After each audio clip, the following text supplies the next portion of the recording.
What's up, everybody? That was so bad. What the fuck? What's up, everybody? Welcome back to my YouTube channel, Untitled Tattoo here, and well, as you can see from the title, today's video, I'm going to be reacting to some of my old tattoos. So before we get into that, make sure that you like, subscribe, and hit the notification bell so that way next time I post a new video. So with that being said, let's get started.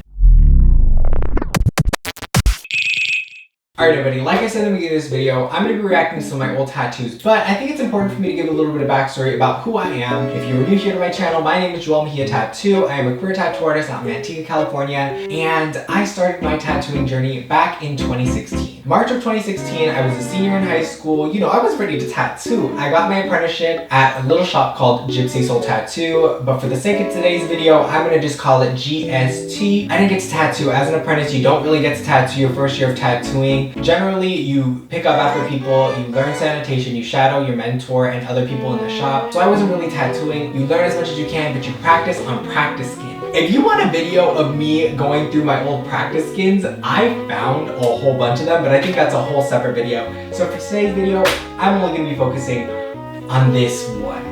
Wait, don't look at it, It's so bad. One brave human, my homie Vinny, decided to allow me to tattoo my very first tattoo on him. And I'm so thankful for that because he just wanted to give me a chance to know what it was like, to see what I was getting myself into. And at the time, Vinny was the only one in the shop who was actually really talking to me. That was amazing. He was learning, I was learning, and he let me tattoo. I practiced so much. I practiced my hardest. I practiced day and night for a few days on these little cholo dudes because I was like, I want my first tattoo to be good. I see all these other people who their first tattoos, they kind of suck, but I don't want that. I had to learn that I can't be such a perfectionist all the time. Like, be as great as you can in the moment. And this was the best I had in 2016, unfortunately. This is why I didn't get to tattoo until 2017. Alright, so now it's 2017, it is January 5th, and this is exactly when I got the green light to actually tattoo humans. Bitch! Seeing this is bringing me so many memories because I remember the day I actually started, and it was probably the only day that Chris actually stopped tattooing. He went over to my station and showed me, like, this is what you're gonna do. You're gonna line, and this. I bugged the shit out of Chris to let me start tattooing. I was like, please, the only way I'm gonna understand this is if I actually start to do it. So can we post something, or can you post something so that people come and get like small tattoos by me? This was the start of this monster today. I have the classic feather breaking off into birds.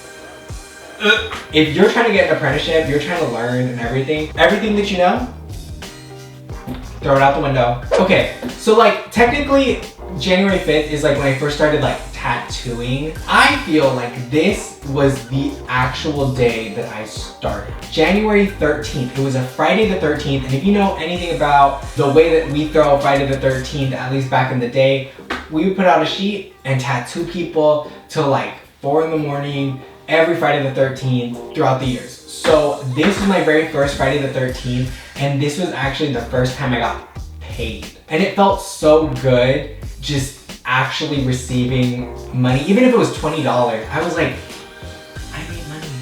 So now let's go ahead and get into the tattoos that I actually did. What is more Antigua than a tribal duck? Girl, your first year of tattooing, this is what it looks like. Because you gotta start with the basics. I went in with high expectations, tribal duck. Lower your expectations. Another prime example, simple line work, little flowers. There is a little bit of blowout towards the bottom of this tattoo. I'm like, that's kind of a bummer. But hey, it was a walk-in, she allowed me to do my thing. She got some flowers. Okay, wait. This lady came in, she said, I want a Celtic 3-leaf clover. And I said, girl, don't worry, I got you. Did I really have her back? Okay, this piece, I will say, there was a girl who trusted me to do this tattoo. I was very excited because she was like, I see the way that you draw and I just want like a bow with like some feathers and whatever. And I was like, girl, don't worry, I got you. I will not lie, this was a proud moment. My first year of tattooing, I was like, this is actually some smooth shading, okay? It's not really bad. It could be worse. What? Why? Is this a leaf? I don't know if it's a leaf or a feather. Hey, you know what? I will say, color saturation, pretty good. I did a lot of travel my first year of tattooing, and my friend Crystal trusted me enough with her back. She was like, I just want like a tribal stingray. And I was like, ooh, girl, I'm gonna draw the fuck out of that tribal stingray. And I did. This tattoo, I wanna talk about for a second. One of these days, I gotta get my girl Marissa on here because she is literally my year one ride or die homie. I think all of her tattoos are by me. This was the first tattoo that I ever did on her. After I was done, she got back in the chair flipped and she fell on her tattoo. She fell like straight up on her back. And she continued to get tattooed by me after that. Alright, so this is the last tattoo for 2017, my first year of tattooing. This was like the peak. I got to actually do some color, a design that I was really excited about, and it was on my girl Marissa's girlfriend, Sella. I was really proud of this piece. You know what I mean? But there are a lot of things that I would do differently today. If any of my girls allowed me to rework some of my old tattoos, I would love that. I've grown so much over the past 5 years, and I think I owe it to them. They've seen my entire career. I am very grateful to anybody and everybody who got tattooed by me my first year of tattooing. Thank you, and let's move on to 2018 and hope that there's growth. 2018 was the first time I ever tattooed myself. So the guy that's in this picture, he was also an apprentice. So he was fucking up the tattoo that I allowed him to tattoo on me because I was like avocados. It was like small little avocados that I have on my shin. So I took the tattoo machine and I was like, you know what? Fuck it, I'm gonna do it myself. Because you know what? Bad bitches only. If I'm gonna fuck it up, I'm gonna be the one to fuck it up. Period. This tattoo I was really proud of because it was my first time getting to do something realistic. You know, when you're an apprentice, you take what you can get. And at that point, I couldn't really build my portfolio as much as I wanted to because I didn't have a clientele. So I got whatever came in and nothing really was able to showcase what I could do. This day, everybody in the shop was busy except for me, and I was like, I can take it. I could take it. And I was pretty excited about it because it was my first time to actually get to do something that I knew I could kill. So my mentor, he freehanded a lot of his tattoos. In 2018, I started to explore that a little bit more. I'm like, you know what? I can start to do this myself too. I was starting to get other pieces, bigger pieces, because I was meeting other people in school. They were trusting me. I was also putting a lot more on the internet. You know, very simple, line work, clean, everything about it. Okay. Okay, this one, I was like, okay, you want a snake? Don't worry about it. I'll give you a snake. Bam.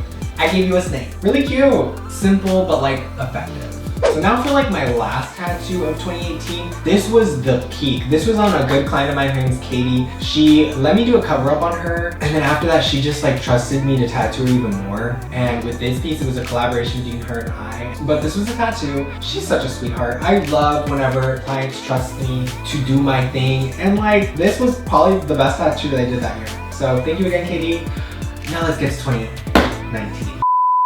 So up until this point, I've been at GST. 2019 is the last year that I was at GST, so let's get started. 2019, I completed my first ever full sleeve. It was on my client, Kaylee. She let me really do my thing with it. She had a few requests on like what she wanted stylistically. Mind you, all before I even had a tablet. 2020, I think, is when I first actually started using my tablet. Before that, I just got references from online. I'd Photoshop them together, do a lot of freehand stuff. I would do a lot of these designs very different now, looking at them. But for the time, I mean, third year of tattooing, not bad. 2019, my girls, Marissa and Marcela, still out here supporting me. Marcela got this pumpkin tattoo, this jack-o'-lantern tattoo. She's like, I like the one that Drake has, but I want mine to be better. I don't know why I made her sound like that. I'm sorry for that. Another few great people that I met throughout my tattooing career was my amazing client, Christian. He's from SF, and he would always come down to get tattooed by me after I fixed up one of his tattoos on his arm. He trusted me after that. You know, sometimes people are the most appreciative when you are willing to do, you know, cover up or things like that. You'll earn yourself lifelong clients, and this,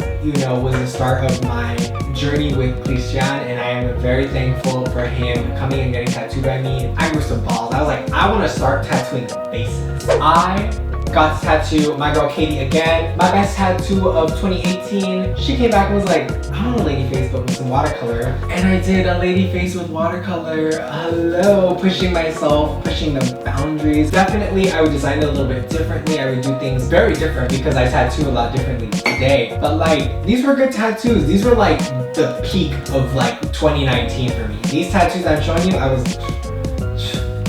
this tattoo was on my cousin Eddie. This is the first tattoo I ever did on him. And before that, he would always be like, hey yo cuz, I'm gonna get tattooed by you, don't worry about it. Your first year tattooing, don't worry about it. You're gonna practice on me. Where were you my first year? It is not my third year, Eddie. I love this tattoo. I was like, if I was on Ink Master, I would totally like win with this tattoo. It's so cool. Let me go ahead and actually show you this clip of me tattooing him. It is so fucking funny. I'm trying not to shake though. But we're in the final stretch, so yes, it's okay. You got this. If you want, I can put some Bactine on you. No, it's okay. We're just gonna fucking tough through it. Oh man.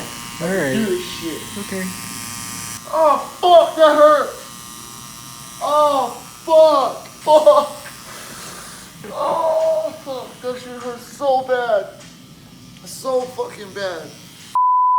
Thank you again so much, cuz, for trusting me. I love you so much. You know it's all in good fun. I can't wait to tattoo you again. Alright, now we're getting to like the peak of 2019. This was probably one of my favorite tattoos. It was a Britney Spears inspired tattoo because she had this like big python that she wore to some show, I can't remember. I live for the amount of detail that's in this tattoo. Now for one of my last tattoos that I did at Gypsy Soul. This is actually something I tattooed on myself. I have a whole video of me tattooing my inner thigh, and I don't know why, but that video has like the most views on my channel. And I'm not mad at it. I ain't mad at it. If you want to watch it, go ahead and watch it right now. But I tattooed my inner thigh, and it was probably the dumbest decision I ever did, but I'm thankful for it. It was a journey. End of 2019, beginning 2020, I started the year off a little bit rough. My mentor, Chris McPherson, passed away from a heart attack. Honestly, seeing these pictures makes me so sad because like, I wish that Chris was still around today. I grew so close with Vinny and Chris. Vinny is my lifelong homie, friend. Honestly, can't be more happy and thankful that I met Vinny and that I had the opportunity to get taught by Chris, and I learned so much. So that's the end of 2019. And the start of 2020. Okay, so now we are in 2020 and we have entered my Flying Crow era. Honestly, I love the guys that I worked with at Flying Crow. That was definitely such a fun era, such an interesting era. And I'm so thankful because after the traumatic events of everything that happened with Chris, we finally settled down at a shop literally down the street. Okay, back again is Christian. I did a girly on him and I started a sleeve on him that was a lot more Chicano inspired. He actually got his wife to get tattooed by me and I love her. I love this tattoo. It's got a lot of deep meaning. I got to know a lot more about Gemma, and after that, I started tattooing her a lot more, and to this day, love her and Christian, and I'm very thankful that I met them in my tattooing journey. I'm gonna give you a little bit of timeline. I started Flying Crow February, and then came March, and that is when everything happened with coronavirus. March 13th was technically the last day that I tattooed the general public, like I tattooed everybody. It was Friday the 13th. I don't know why we decided to do Friday the 13th, but we did. I wore a hazmat suit because we all thought it was just like, okay, it's just like the flu. It's not gonna, it's probably just gonna blow over. No. I feel kind of glad that I wore a hazmat suit to tattoo that day, because there was a lot of people who came to the shop. There was a lot of people, you know, that's fucking nuts. Day after Friday the 13th, I tattooed Vinny. His dog, Boss, had just passed away. He's like, bro, I really want a tattoo of him. So I did a portrait of Boss. This is probably one of my favorite tattoos. And it was also my last tattoo before the world went to shit. I didn't work until I finished school, which was in May or June, is when we started getting back into slowly tattooing. So that was crazy. That was honestly such a scary part of my career. Luckily, got back to work and wore a mask, everything, you know, this is now tattooing in COVID. Honestly, 2020, I feel like I actually started to really understand myself as an artist. I'm gonna go all in into tattooing. There's no ifs, ands, or buts. This is when I started my Amazon tattoo machine craze. And I'm gonna continue to do those videos because they're so fun. But yeah, I entered a new phase of being ballsy as fuck. I really like the work that I put out 2020, 2021. I feel like that's where I started to really like my tattoo. This was my favorite tattoo of 2020. Honestly, I really pushed myself with this. This was on my client Jackson. He was a client of Chris's. Now he's a client of mine, and I'm very thankful for that. If you want to see any of my favorite tattoos from 2020, go ahead and click on my favorite tattoo video for 2020. Now, let's go ahead and talk about where I am today. I was still working at Flying Crow up until May of 2021, but I did, however, make the change to Living Water. I'm very excited about it. It is a private studio in Manteca, California. I really grew a lot. Honestly, the past 6-7 months that I've been there, I've learned more than I feel like I've learned throughout my entire career, because everybody at this shop, they've worked with so many other people. They are genuinely so fucking talented, and I look up to them very much. These were some of my last tattoos that I did at Flying Crow. I love the composition. I think that it's a very beautiful tattoo. It actually has like over 3,000 likes, and like Helios reposted it. It's a pretty good tattoo. This tattoo, which I feel like doesn't have enough credit, is a full color realism piece. I mean, come on, look at the material. This is such a good tattoo. This was another one of my last tattoos at Flying Crow, and now we are in the Living Water area. Look at what I've been creating. Like, this was this past year. Isn't that insane? Like, the growth that I've had. Those are some of my favorite tattoos from 2021. If you want to go ahead and actually see my favorite tattoos of 2021, I did a whole video just like 2020. So if you want to check out that video, go ahead and click up here. But yeah, wow. There's my tattoo journey. Thank you so much for coming on my tattoo journey. 5 whole ass years, 6 if you count my apprenticeship, but 5 whole ass years of tattooing, and I wouldn't change anything about it. So thank you for coming on this journey. Make sure to like and subscribe, and I will see you on the next one. Later.